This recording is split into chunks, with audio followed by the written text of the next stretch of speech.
নমস্কার বন্ধুরা, আমি রাজীব। আজ আবার আপনাদের সামনে এসেছি একটি শর্ট ভিডিও নিয়ে। আজ আমি এসেছি শ্রী শ্রী মা জহরা কালী মায়ের মন্দিরে। এই মন্দিরটি অবস্থিত রানাঘাটের নোকারি অঞ্চলে।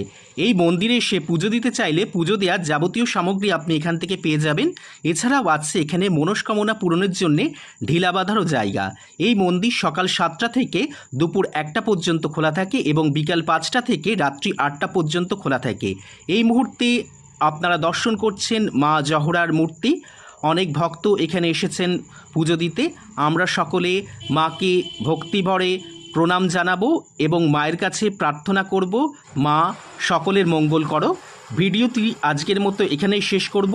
যাবার সময় বলবো জয় মা জহরার জয়। তো আমার ভিডিওটি যদি ভালো লাগে তাহলে একটি লাইক করবেন এবং আমার চ্যানেলটিকে অবশ্যই সাবস্ক্রাইব করবেন। আজকের মতো এই পর্যন্তই। আবার কথা হবে পরবর্তী ভিডিওতে। নমস্কার।